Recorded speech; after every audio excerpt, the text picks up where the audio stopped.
मिशकात शरीफ के राजी छे तमीमदारी और सहाबी आगा पदे दरियाब के सफर कोलो किश्ते ओबो वागस्ताओ आगा जजीरो तयोड़ो चिकम जजीरो के दजाल तड़ले प्रोत दजाल सरे खबर अथरे चोशवे और दे ब्यारा गए रसूलुल्लाह सल्लल्लाहु अलैहि वसल्लम थे दा किस्सा बयानो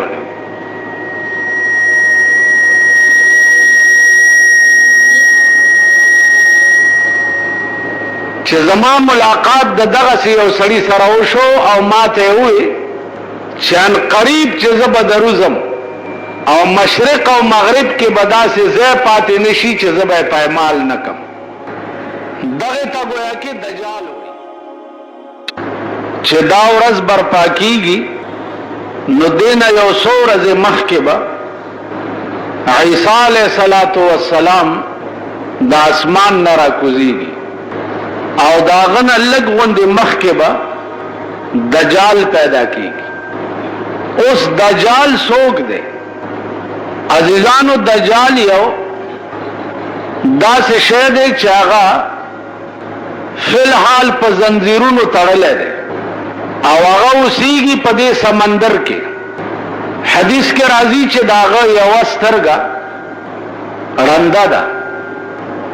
او دا سرنده دا لکه د پرسیدلی انگور پشان بهر راوته ده مشکات شریف کے راضی چھے تمیم داری او صحابی آغا پدے دریاب کے سفر کولو کشتے اوبو واغستاو آغا جزیرو تا یوڑو چکم جزیرو کے دجال تڑلے پروت دجال سرے خبر اتھرے چوشوے او دے بیارا گئے رسول اللہ صلی اللہ علیہ وسلم تے دا قصہ بیانو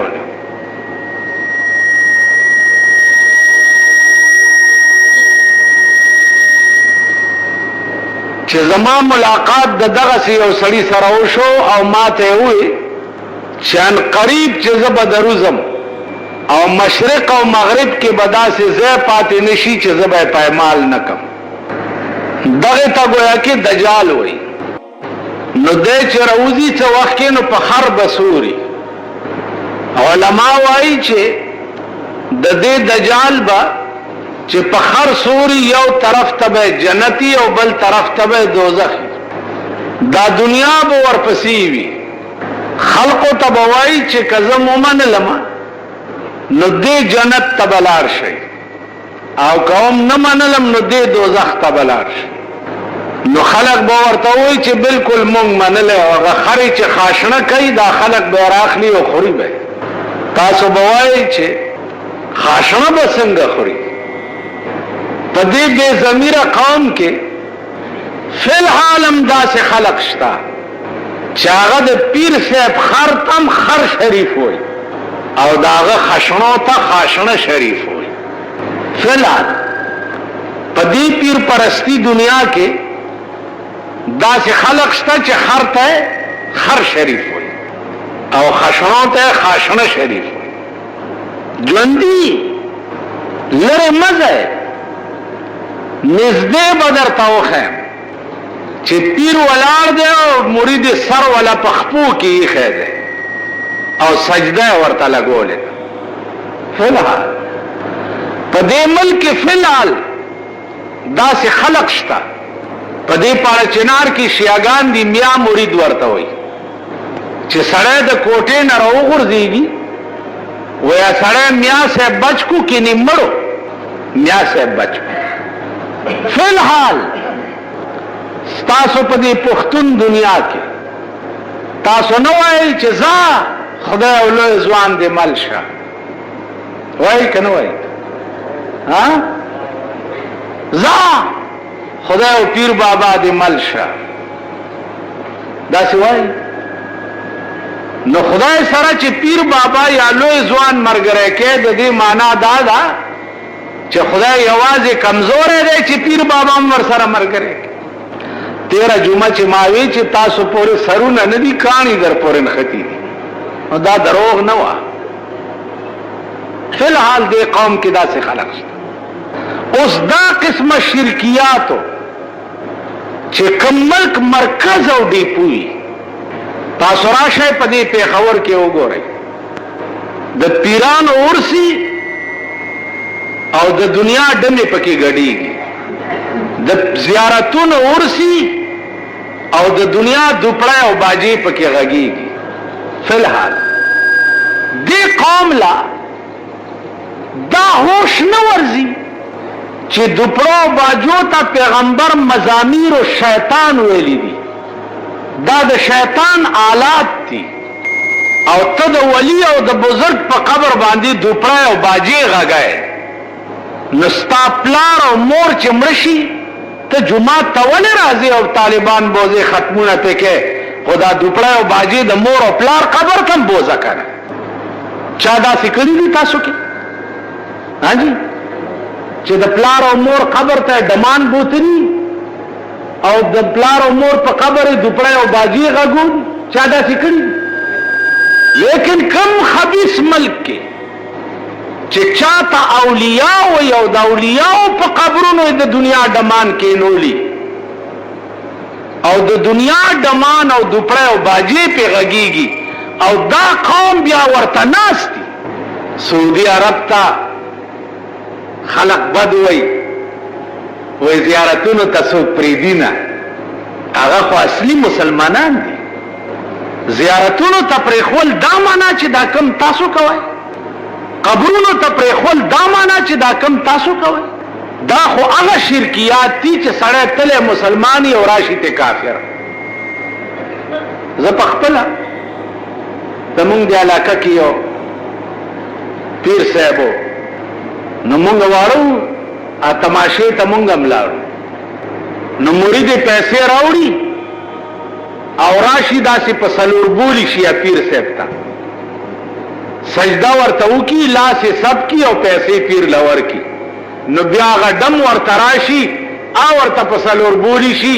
او بیا هغه پیسې ترې والي او یویس دا ناټکونه اوس هم لګېدلي او دا قوم پکې مبتلا دی دا قوم یې کوي که غږ کوي وای دا نه مني چې اولیاء نه مني بزرگان نه مني مولیان چې کوم پیدا کړي روټي خلاص تالی 60 هغې وایي داسې خلق راوتي دي چې زیارتونه نه مني زیارت ستا کفره وچي چې زیارت څه ته وایي په دې خبره پوهېږې په دې پوهېږئ چې عربي کې زیارت څه ته وایي عربي کې خو زیارت ملاقات ته وایي ملاقات کولو ته زیارت وایي زار یزور ملاقات کولو ته وایي داسې خلق راوتي دي چې زیارتونه نه مني که زه اوس ووایم چې دا بار ادیره ده زه دا ادیره بالکل نه منم په دې زه کافر کېږم ادیره کې خو دا تاسو غوندې خلق پراته دي که نه نور څوک دي پکې زه اوس ووایم چې دا جومات کې خلق چې څومره ناست دي دا یو هم نه منم زه پې کافر کېږم یا زه ووایم چې دا پلانې زیارت چې دی زه یې نه منم په دې زه کافر کېږم بھائی زیارت عربی کی ملاقات ته وایي پیغمبر چې ادیرو ته د تلو اجازت کړی دی د دې راز تپوس وکړئ راز پکې دا دی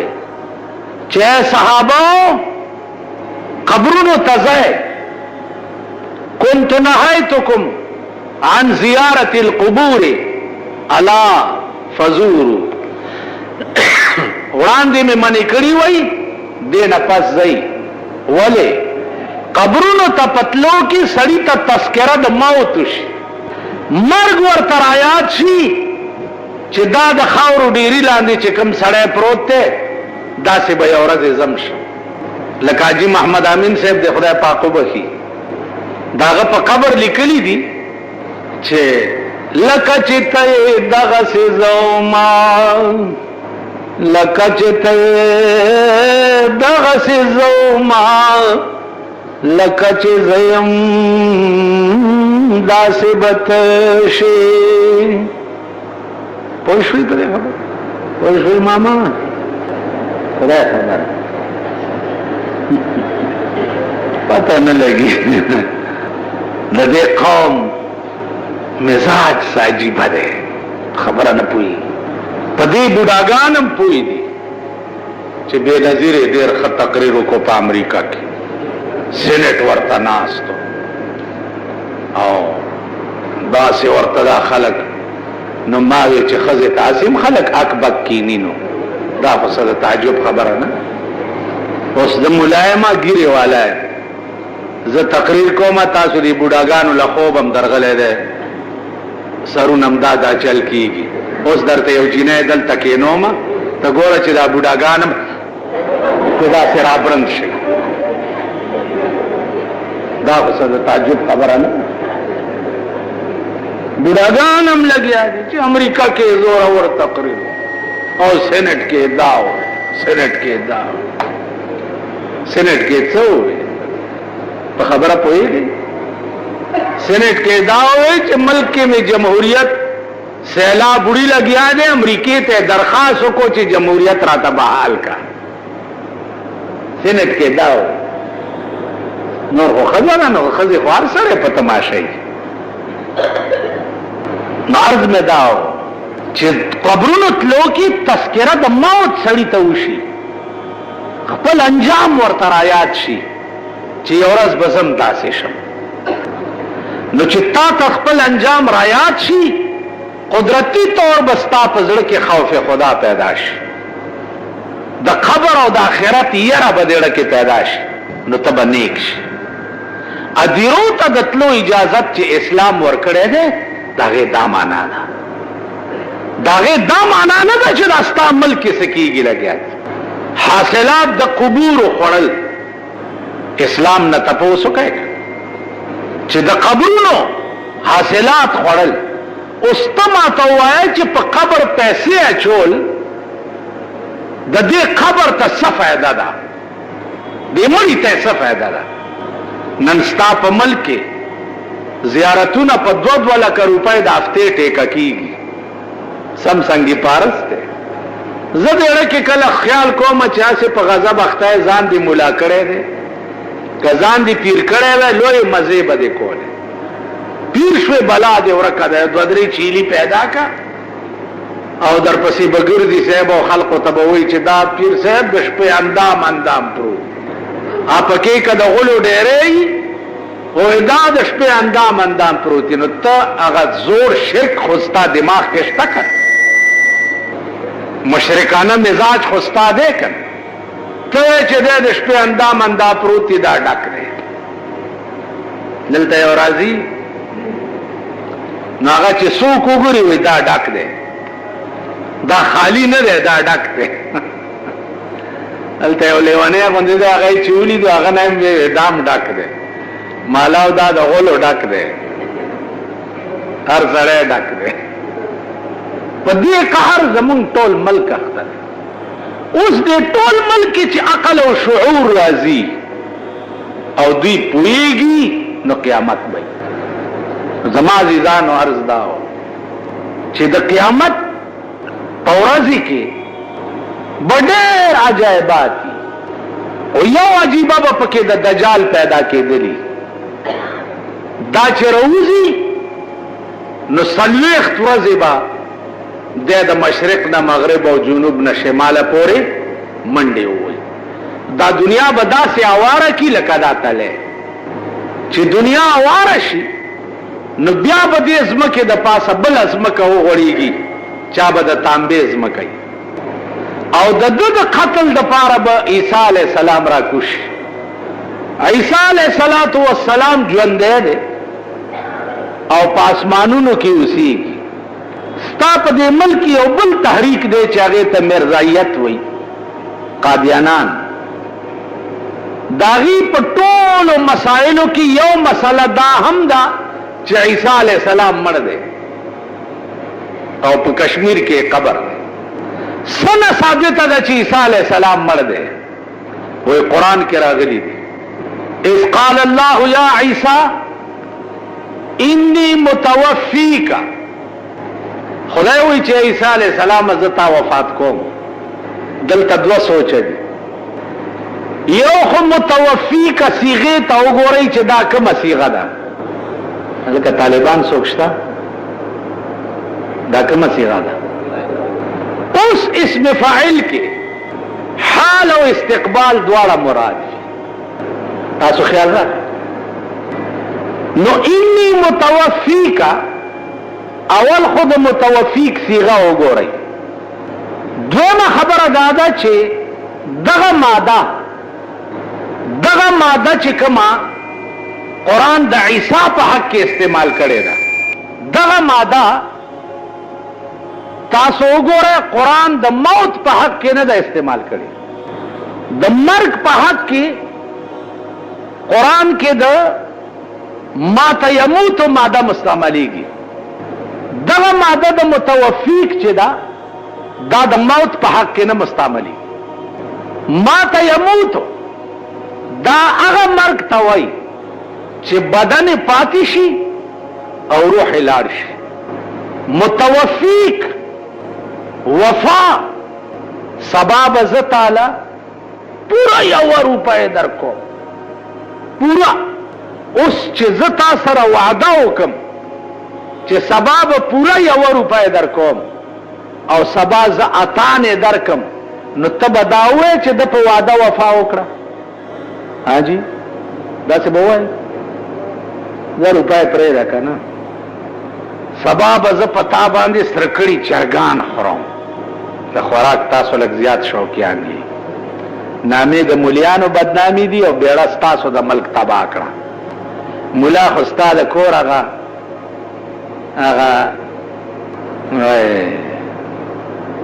بیګا دلته چڼي وظیفې راوړې ماسخوتن نو ما ورته اواز کو چې نو یو وظیفه مې چې پکې راوچته کړه نو خدای چې د 3مې ورځې وه که د 4مې ورځې مولا له خو ته دا شی ورکړي خېټ ستاسو د میخو قبرستان دی د دنیا غوښې تاسو خلاصې د غویانو د ګډانو د چیلو د معتبرانو خېټې د انګریزو چرګانو قبرستان او زه در سره وعده وکړم چې سبا به زه په تا سرکړي چرګان خورم او تراشي او زه سبا له درته خوټ کېدلي دال کېدم نو ته به دا ووایې چې تا په وعده وفا وکړه داسې به ووایې ته به دا ووایې چې تا بې وفایي وکړه نو وفا دې ته وایي چې من کل الوجوه کمپلیټ امغه وشي چې کوم شی ویلی نو دغه ماده په عربي ژبه کې مکمل اغستو ته ویلی شي انی متوفیکا اے عیسی زتا اخلم دی ورافعک الی او ځان ته دی بوزم یعنی ستا متوفیک څه معنا روح سره د بدنه د اخلم او اسمانونو ته دی بوزم روح سره د بدن تاسو خیال وکړئ اوس عیسی علیہ السلام په اسمانونو کې ژوندی اوسیږي علما لیکي چې یا کدا متوفیق په معنا د موت واخلي نو دې عبارت کې تقدیم تاخیر دی بیا دا معنا کوټه کې ګیر کړو خلق ورته بار ولاړو چې وجنو یې الله ورته وی چې قال الله یا عیسی انی رافعک الی اے عیسی دی خلقونه دی بچکوم او ځان ته دی اوچتوم ومتوفیک بعد نزولک او بیا دی وفات کوم با چې د اسمان نه دی لاندې راکوز کم ځکه چې کل من علیها فان کې به دی راولم نو یا علماء وایي چې انی رافعک الی د عبارت کې تقدیم تاخیر دی انی رافعک الی ومتوفیک بعد نزولک نو عیسی علیہ السلام با راکوشي د دجال د مرګ د پاره په دغه وخت کې با امام مهدی هم پیدا شي امام مهدی دا به پیدا کیږي په مدینه منوره کې او سید به د قوم نه زمونږ د پیښور کې هم ډېرو خلکو د مهدی توب دعوه کړې وه لا بله ورځ راته چا وی زمونږ یو منبر دې د دې ځای دوم څه وخت کې د خدای دعوه کړې وه نو دا لا بله دلته یو سړی دعوه وکړه کتاب یې چاپ کړو چې زه مهدي یم ملیانو چې راونیوو نو ما پسې راغی وی چې هله خلاصوه مې مالته مهدي څه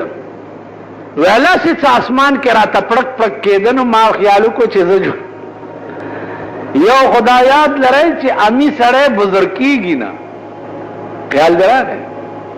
یو بادشاہ تپوس وکړو خپل وزیر اعظم نه چې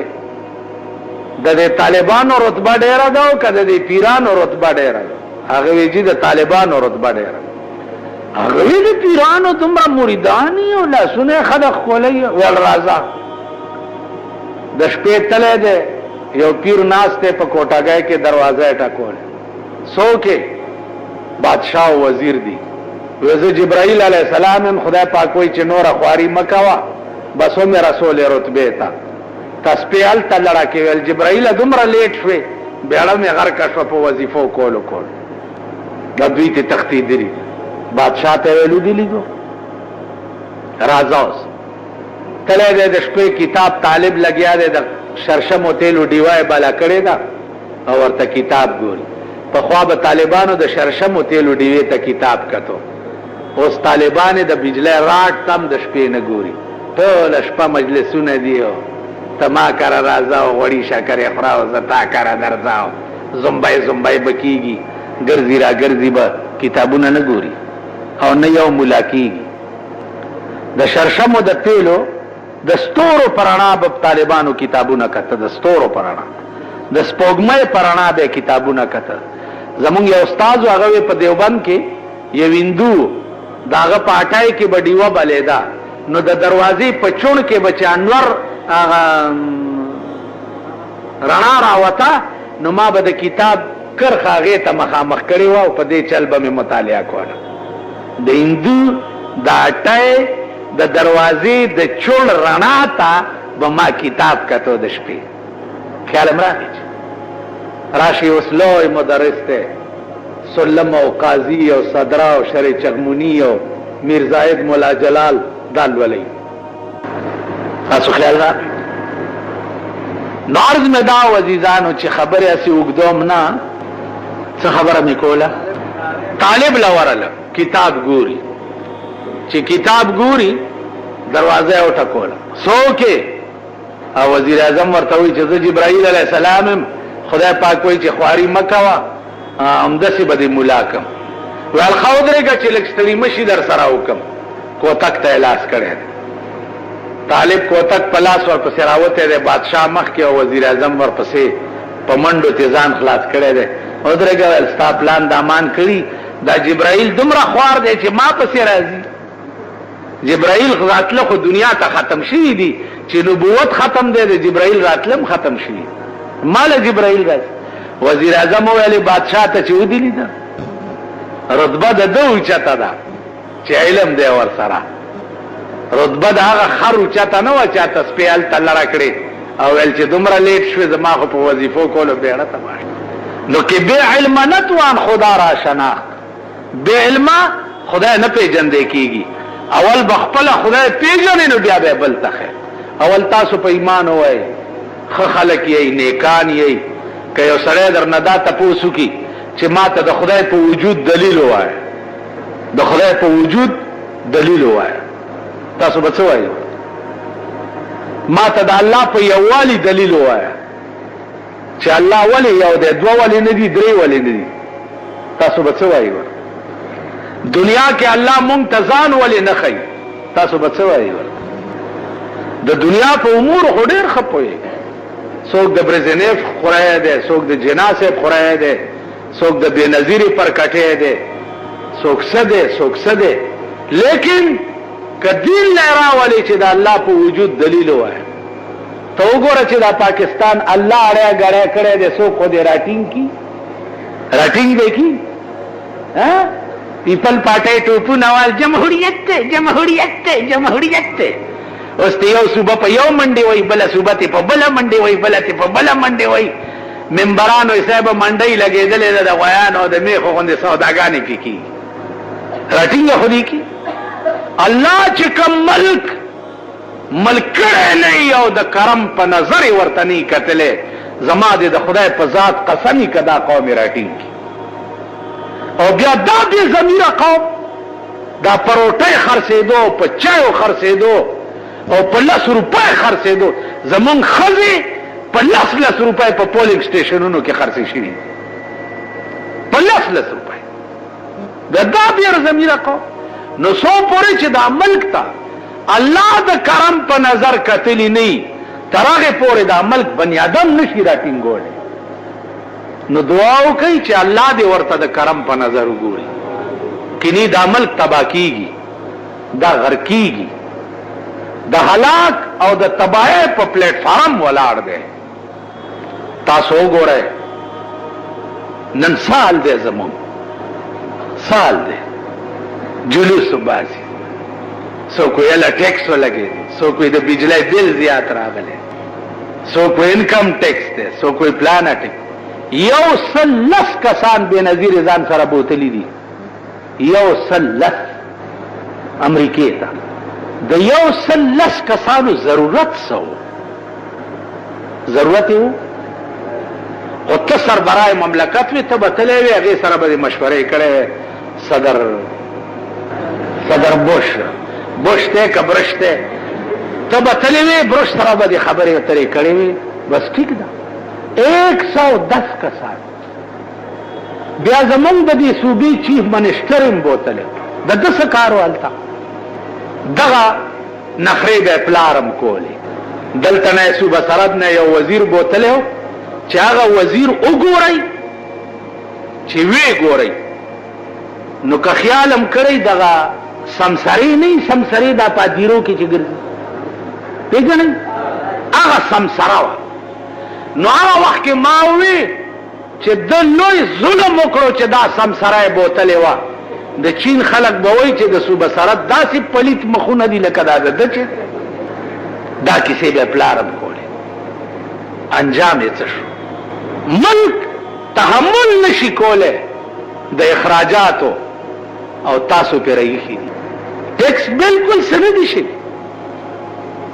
شد پا کورونو ٹیکس چیو لگی غریب لے زور نہ ورزی بجلائی چه گران شو غریب لے زور نہ ورزی ٹیلیفون بل چه گران شو غریب لے زور نہ ورزی نن بجلائی دا غریب دا پکی لاندی نشی کنا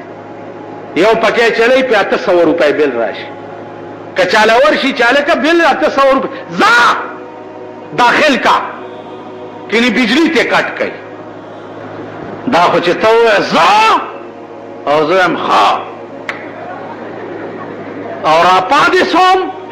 او دی غوگونو تا دی لختونی سم او دمر دا غوگونا در باندی اوپر سو چه تا دی دا پارا ناستی چه تا با ما سر پسا مخلا خبرم نکے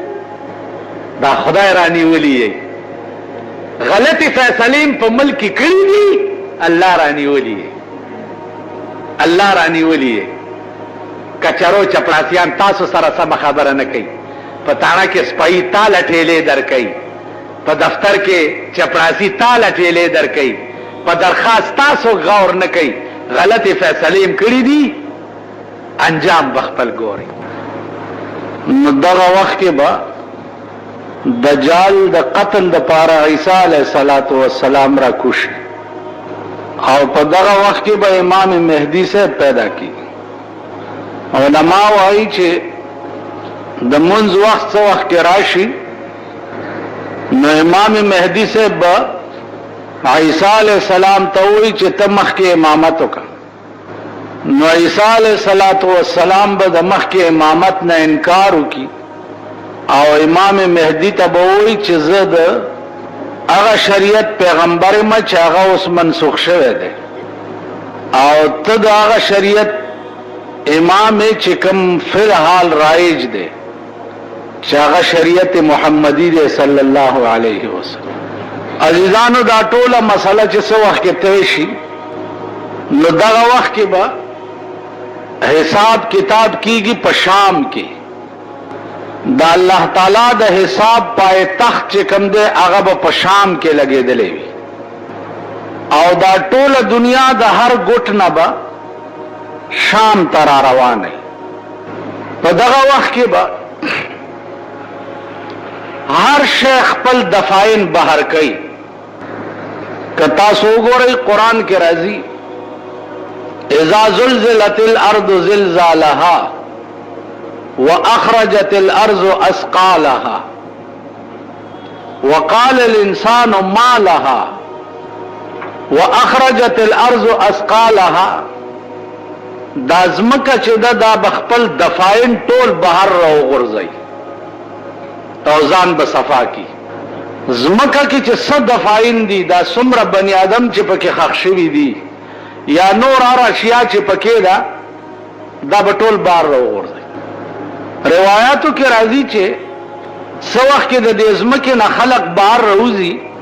نو دا به په مختلف شکلونو کې وي. یو ډله به د قبرونو نه داسې راوځي چې لاسونه او خپې به نه او صرف دا تنه به وي او د غونډارې غوندې برغړي او شام ته به رواني. ملایکې به آواز وکړي چې یا رب دا څوک خلق دی؟ وای به دا هغه خلق دی چې په دې لاس یې چېرې سم کار نه و کړی او په دې خپو چېرته سم ځای ته نه وتلی. نو دا قسمه خلق چې دي دا به د قبرونو نه په دې حالت کې راپاسي. اوس خپلو لاسونو خپلو خپو ته کتل پکار دي چې اسې نه چې دغه ډله کې مونږ نشو چرته. زمونږ لاسونه چرې حلال نه کوي او زمونږ خپې چرته سم کار پسې نه ځي. ټوله ورځ زمونږ خپې چرته رواني او ټوله ورځ زمونږ لاسونه څه کار کوي. دغه هر سړی خپل ګریوان کې وګورئ او ځان سره محاسبه وکړئ چې خپې کم طرف ته ځي او لاسونه کم طرف ته. بله ډله به راپاسي چې د هغې په دې خېټه کې به اور بلیږي او لمبې به د خولې نه بار راوځي. یا الله دا څوک دي؟ ربه دا هغه خلق دی چې په دې خوله یې چېرته حلال نه و خوړلي او دې خېټې ته حلال نه وتلي. د شپه او ورځ خوراک په دې خوله او په دې خېټه کې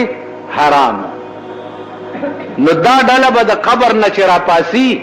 نو خېټه کې به اور بلیږي او لمبې به د خولې نه بار وځي. نن وګوره هر سړی آرام خور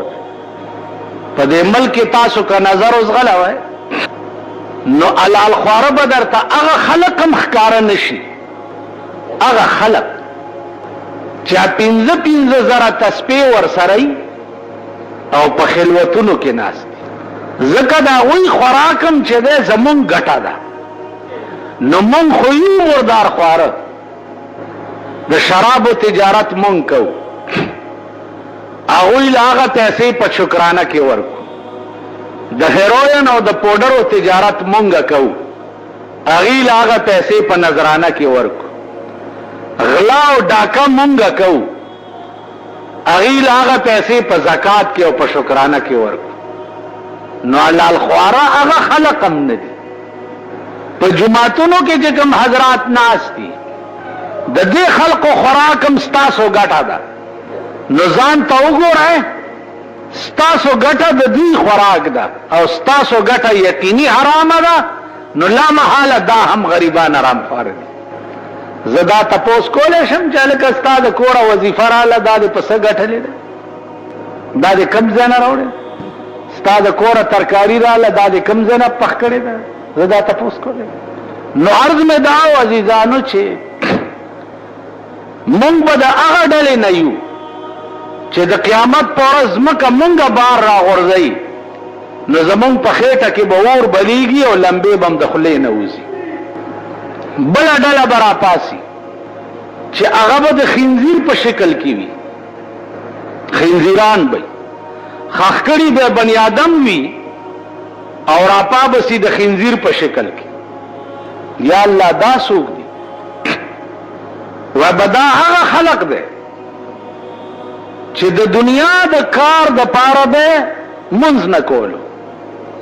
د دنیا په کار کې به شپه ورځ ننوتی او د منځ ټیم به چې راغی نو منځ به یې نه کولو. نو چې کم خلق د دنیا په روزګار کې منځ قضا کوي دا خلق به په قیامت کې د خنزیر په شکل کې د قبر نه راپاسي. نظر اوس غلوئ، په دې ټول ملک نظر واچوئ چې د دې قماش خلق به څومره راپاسي د قبرونو نه، چې به د خنزیر په شکل کې. الله دې امان راکړي. بله ډله به راپاسي چې دا شونډې به په دې سینه پرتې وي او دا ژبه به په دې ګوډو لګي او دا غاښونه به د غویي د ښکرونو نه زیات لوی وي. په داسې خبیث او داسې مردار شکل کې به د قبر نه بله ډله راپاسي. یا الله دا څوک دي؟ وای به دا هغه خلق دی چې په دې خوله به دوه مسلمانان جنګول، په دې خوله ده چرته د سړیتوب خبره نه وه کړې، بل به کوې په دې خوله کې نستو، دوه به پې جنګول، دوه به په جنګ کړه، ده به تماشا کوله. نو دې خولې ټوله زندګۍ کې د شیطان ډیوټي کړې ده. نو دا دې داسې په پلیت شکل کې ځکه د قبر نه راپاسي. بیا نظر اوس غلوئ تاسو چې زمونږ خوله ټوله ورځ څه کارونه کوي. دوه جنګول خو زمونږ د ګس لاس کار دی، دا زمونږ ډیوټي ده. نو دا قسمه خلق بم په قیامت کې د قبر نه راپاسي. عزیزانو یو بله ډله به راپاسي چې د هغې ډلې مخې ته به بورډ لګېدلی، بورډ به لګېدلی او په بورډ د پاسه به لیکلي وي چې دا د زناکارو ډله ده. نو کتبه به مخې ته یي لکه دا جلوس کې چې وګورئ تاسو دا کتبې رئیس دي. هغه ورځ دلته یو جلوس تېرېدو د ترکاڼانو جلوس رئیس دی. هلکه څه چل دی؟ انکم ټیکس را باندې لګېدلی، لوی کتبې مطبې لیکلې وې. مال جلوس چا ته وباسئ؟ تاسو خو د خپل لاسه داسې حکومت جوړ کړی دی. چا د بجۍ رونه دي، د بجۍ یو ښځه وه، نو هغې به هر کار وران کولو، هر کار به ورانو او نامه یې بجۍ وه. نو چا مالکه ترې ډېره تنګه شوه، نو هر وخت به یې ورته فټېمون حالت، فټېمون حالت، فټېمون حالت. آخر کې ورته ویل په فټېمو د بجۍ څه شي چې څو پوزه په دا بیخ کې پرې کړی نه شي. په فټېمو حالت بجۍ نه شرمېږي، څو پورې دی چې په بیخ کې ته پوزه نه یې پرې کړي.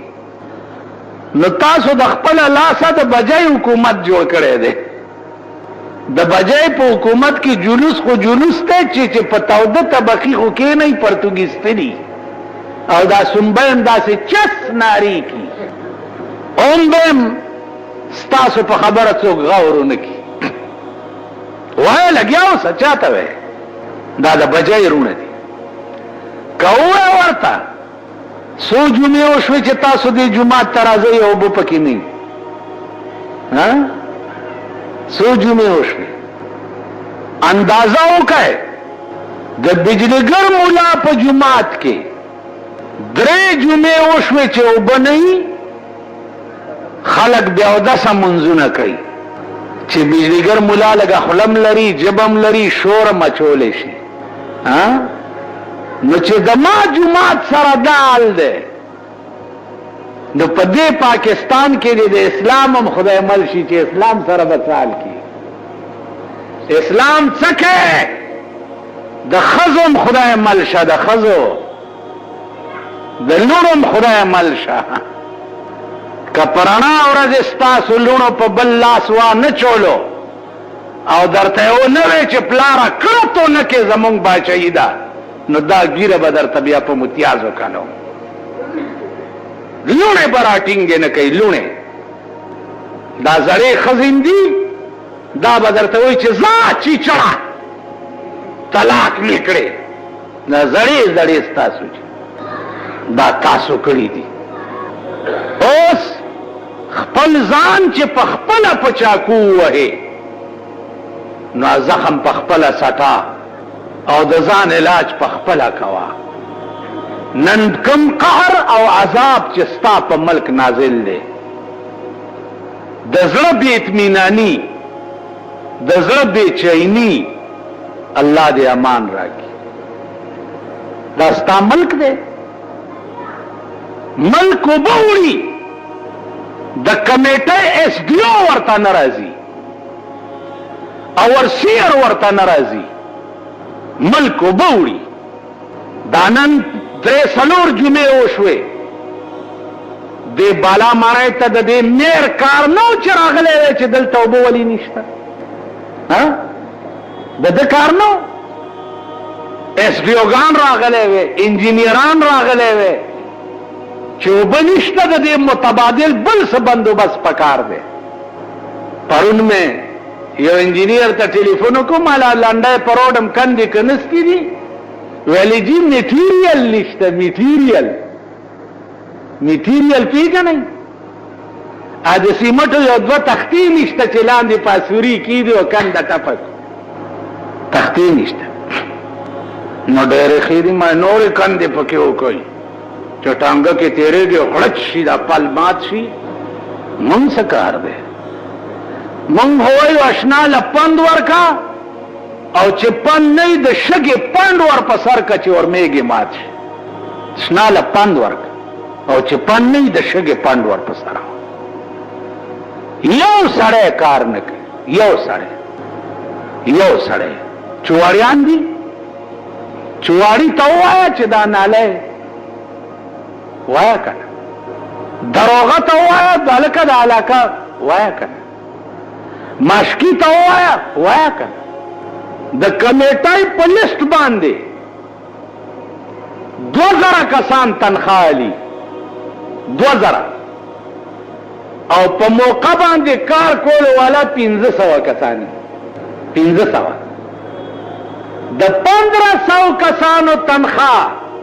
د وړوکي سلیمان نه تر لوی سلیمانه پورې ټوله تقسیمیږي. بیا دا په ټیوبویلونو باندې چې کوم اپریټران لګولي دي،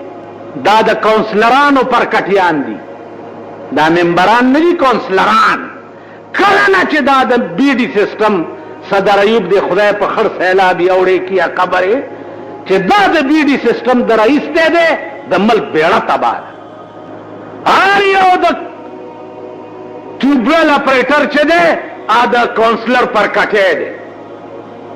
زمونږ د باغوانانو ډېری اپریټران چې دي 2 ورځې نه وي، یو سبزی والا دی هغه راشي مشین چالو کړي چې ټیوبویل وسوځي، هاي د کور وران شه، کور د تباه او برباد شه. تا چېرې اچانک چیک کړي دي دا اپریټران چې په ډیوټۍ موجود شته که نشته؟ نو په ډیوټۍ چیکینګ خو به هغه سړی وکړي چې هغه د خپلې خېټې درک پسې نه ګرځي. هسې ما ته وګورئ، په دې پټو کې خو به م غواګانې، میخې، ګډې، چیلۍ، دا خو به م لیدلي چې سریږي که نه، په نور څه خو نه پوهېږئ، هسې ماتوان غوندې یئ، په خبره پوهېږئ نه. دومره خو به م لیدلي چې په دې پټي کې ګډې، غواګانې، میخې، چیلۍ دا سریږي. نو چې دوی په دې ګیا خوله ورښکته کړي، نو د خپلې خېټې په غم کې که بلې چیلۍ ته وایي چې راشه ته م وخوره لږه، یعنی یو څاروی بل څاروي ته وایي چې راشه ته م لږه وخوره. دومره خو پوهېږئ. نو دا د ګډې او د چیلۍ بچي دي.